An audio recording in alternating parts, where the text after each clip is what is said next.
Right now I'm here in Phuket on location with Tarek Suleiman. What's going on, Tarek? What's going on? Chilling. Get ready for a big fight.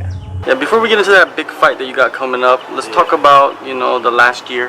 Yeah. It's been an up and down year for you. Yeah. Right? A lot of twists and turns, like some things you can't control. True. It wasn't like I was planning for it, but it was an up and down one for me. Started off the year with the loss, right? But then you came back at the end of the year at Brave 14, right? You got the first round finish. Take us through that fight and, talk about, being away for so long from the cage and then returning and winning so well. Yeah, so I lost in March 2018. It was really devastating for me. It's like one of the saddest moments, and like a fight that I know I can dominate, but for some reason, it was a bad day in the office. It happened, but then I was scheduled to fight in June, and I hurt my shoulder, so I had to pull out. So I was already in preparation for a fight. Then I recovered from that. I took a couple weeks off. I recovered, I checked it out, then I started getting ready again. I'm always training here at Tiger. I don't wait for a fight for me to train. I just keep training and I keep learning and evolving and focusing on last year I wanted to get my black belt, so I was focusing a lot on jiu-jitsu. And then they called me and they said if I'm interested to fight in Morocco, and my management agreed, and it was a good name for me also. He's he has a good record, like 21-7. He fought all over the world and it's from Russia, so it was good. So I started training for him. The coaches here agreed for the opponent, and we set a goal and we went for it. It was really bad trip for me going there, though. I faced some, every fighter faces adversity, but I'm one of the fighters that faces adversity everywhere. So for the irony, it wasn't the visa this time, but I got food poisoning on the way there. So it was a long trip, long journey, so I decided to take my meals with me. And then for some reason, I don't know what happened then, and the chicken was bad, and I started vomiting the entire trip all the way to Morocco. By the time I reached the hotel, I was on the edge of pulling out. I was it's happening to me again. I want to pull out. It's my corner is and my friend Muhammad Fakhruddin, he was no, just let's chill, let's relax. You're tired. Let's just take the day off. Then we see where we at. I was all right. The next morning I felt good. I cut the weight. It was a hard cut for me, even at middleweight, just because of the sickness. But we made it. I was waiting for the kick. He's known about his kicks. He kicked me, got the kick, and once it hits the mat, there was no way he's standing up. And I finished the fight. It was a little bit early. In my eyes, it was a little bit early because there was no significant damage. I was working. I can see it from both sides, from the referee's side and from my opponent's side. I want to be fair for both of them, I was on his back for, I think, 4 minutes, 20 seconds. He was not doing anything.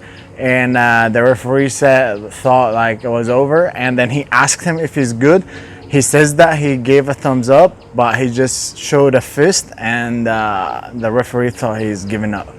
So I think it's a good stoppage.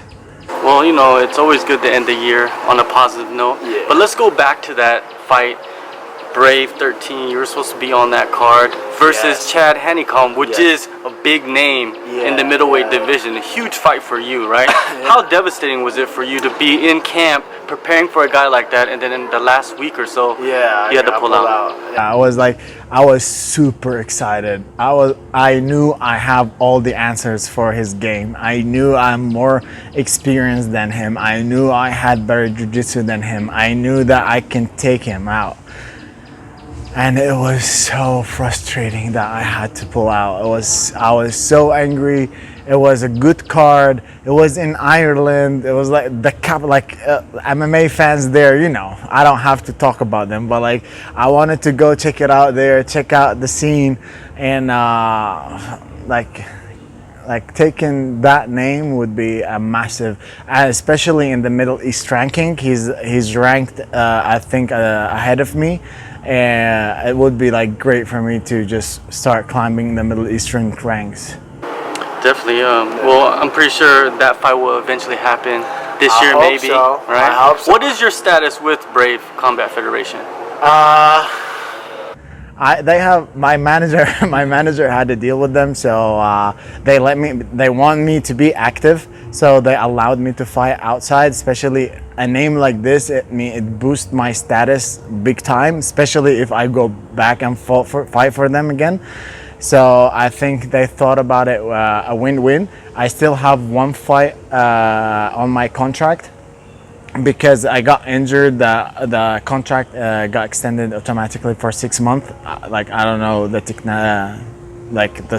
specific part of my contract, but this is what my manager said, and I don't mind. I like Brave. I like to fight for Brave. I like the staff and the matchmakers, and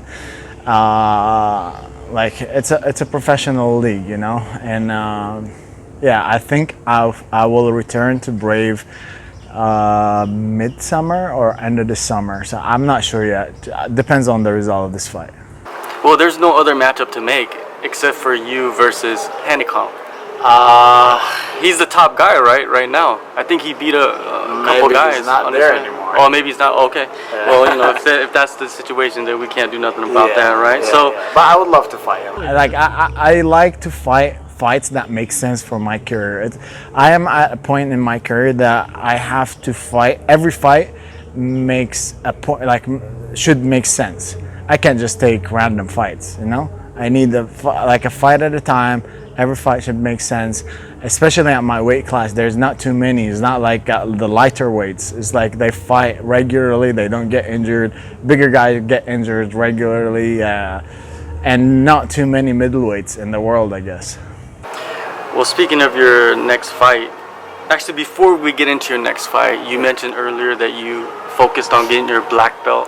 Yeah. Last year you got your black belt. I did. You know, how big is it for you to get something like that level of success in a martial art? Yeah, so I set a goal. When I started my career in MMA, I fought a purple belt. I was not even a white belt. And the guy mounted me, and I didn't know how to do anything. I was just stuck there holding him, like waiting for the referee to stand me up. And since that moment, I decided to never be in that position ever again. So I decided to be like the best version of myself in jiu-jitsu, and that's what I did. Then I set a goal for myself that I gotta get my black belt before I turn 30. And just a few months before I turned 30, I got it December 23rd, just before Christmas. It was my Christmas big gift. And I was so happy.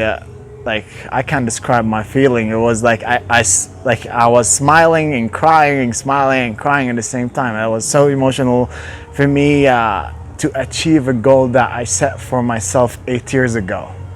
And I was dreaming myself wearing black belt, and I like it's my biggest weapon. Everyone knows my jiu-jitsu, and everyone is scared of my jiu-jitsu.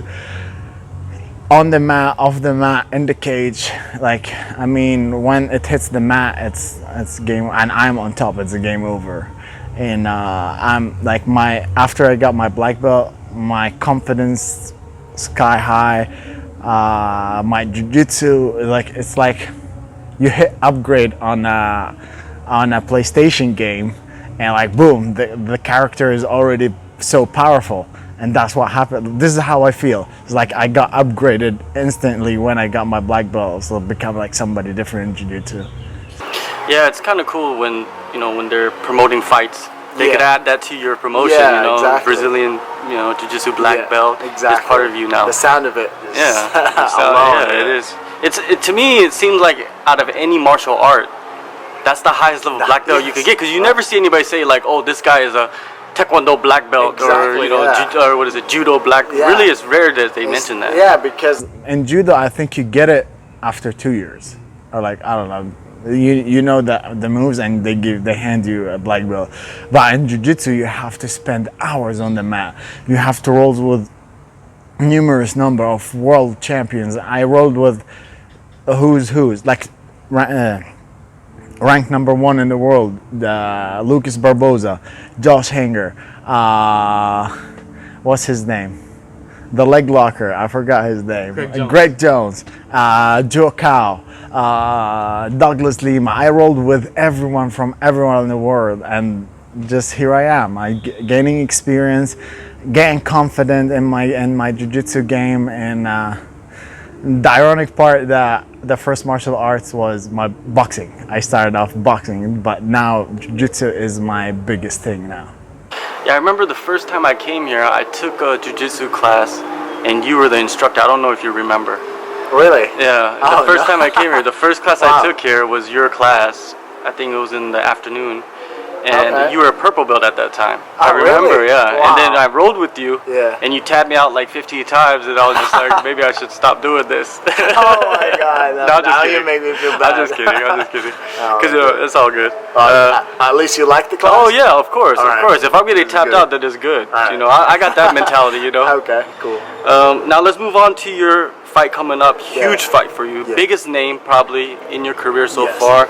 Oli Thompson, May 3rd. UAE Warriors main event, light heavyweight title on the line. Yeah. How excited are you about this? Wow. When I heard, I couldn't believe it's happening, you know? I thought it's like, until now, I don't believe it's happening. It's like, for some reason, I'm stress-free, I'm enjoying the training. Part of it that I don't have to cut weight. It's my normal routine. I just picked up the training a little bit. It was my dream to have my black belt in jiu-jitsu and now a belt in MMA, and it's like I'm walking step by step towards these goals, and hopefully I will achieve this goal. This fight is at light heavyweight. You mentioned that you don't have to worry about your diet. How big of a relief is that for you? Man, so this is the relief that 50% of my concentration that was invested in weight cut, now it's invested in training and technique, game planning, getting better in my cardio. So it's a big thing. It's like 50% of my work is shifted towards training. I don't have to worry about weight cut. I don't have to worry about my food, my next meal. Oh, I'm craving this, I'm craving that. No, I'm just eating. Actually, when I cut weight, all I think about is chocolate and cake and stuff. Now I really don't want to eat because I can't eat. I just don't want, you know. So it's like a big stress moved. I'm happier version of myself. I'm training happier. Plus I have more time to recover. So like I don't have to put the extra work to cut the weight. I just go and relax. It must be less stress camp, you know, because you've been fighting at middleweight. Before that, you fought at welterweight. Oh my God! Yes. Remember those days? You know? Don't remind me. Don't remind me. Now going into this fight, you know, you don't have to worry about the weight cut. You know, you're fresher. You feel the best that you ever felt. What advantages do you think you possess compared to a bigger guy? He's a heavyweight coming down the light heavyweight. Yeah. So his last fight was 120 kilograms. I don't know how much that in pounds. Fucking, he will be cutting a lot of weight. It's like he will be cutting more than what I used to cut for welterweight. He will be definitely stronger than me. I'm not looking to be the stronger guy in the cage. I will be definitely the faster guy. I will be the lighter, and I'm hoping that my cardio will be the advantage, the big advantage, and